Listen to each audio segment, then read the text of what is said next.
শখের মাটিকে বাস্তবায়ন করব।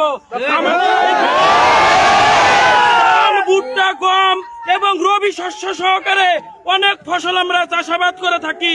আমাদের কোন কোন জমিতে 3 ফসল হয়, কোন কোন জমিতে 4 ফসল হয়, কোন কোন জমিতে আমরা 6টা ফসল উৎপাদন করে থাকি।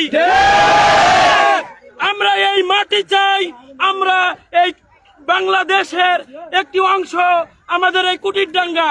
আমাদের এই কুটিরডাঙ্গা অঞ্চলে প্রতি এই রবি মৌসুমে যে ধান হয়, যে ভুট্টা হয়, যে গম হয়, সেগুলো বাংলাদেশের প্রত্যেকটা অঞ্চলে এগুলা যায়।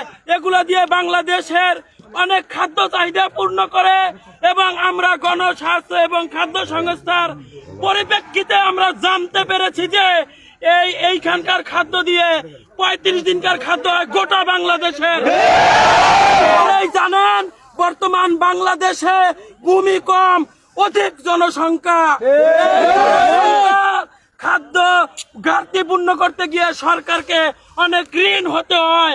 অন্য দেশ থেকে আমদানি রপ্তানি করে করে বাংলাদেশ উন্নয়নশীল দেশের পর্যায়ে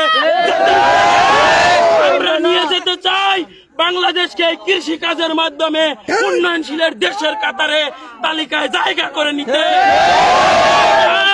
আমাদের এই দেশের, আমাদের এই কুটিরডাঙ্গা গ্রামের মানুষ এই 3 ফসলি জমি চাষাবাদ করে বাচ্চারা হবে শিক্ষিত, মানুষ হবে উন্নয়ন, গ্রাম বাঁচবে, দেশ বাঁচবে, রাষ্ট্র বাঁচবে। আমরা এই যে 25 দিনকার গোটা বাংলাদেশের খাদ্য এখান থেকে উৎপাদন করে দিচ্ছি। বর্তমানে আদমশুমারি অনুযায়ী বর্তমানে বাংলাদেশের জনসংখ্যা 18 কোটিরও বেশি। এইখানকার খাদ্য যদি 25 দিনকার খাদ্য যদি 18 কোটি জনসংখ্যা খাইতে পারে, এটা যদি বন্ধ হয়ে যায়, এই ফ্যাসিস্ট সরকারের আমলের প্রকল্প চালু করে, তাহলে দেশের কতটুকু ক্ষতি হবে। এই পানি উন্নয়ন বোর্ডের দোসররা, চামচারা আমাদেরকে অনেকভাবে অনেক দিন থেকে নিপীড়ন, নির্যাতন, মামলা মোকদ্দমা, আমলা, মহিলা এবং মা বোনেদেরকেও ছাড়ে না এই চামচারা। এরা আমলিকের বন্ধু, এরা দেশের ক্ষতি চায়, দেশের মানুষকে এরা নিম্ন পর্যায়ে নিয়ে যেতে চায়। এদের দেশ উন্নয়নের কোনো কথা নাই।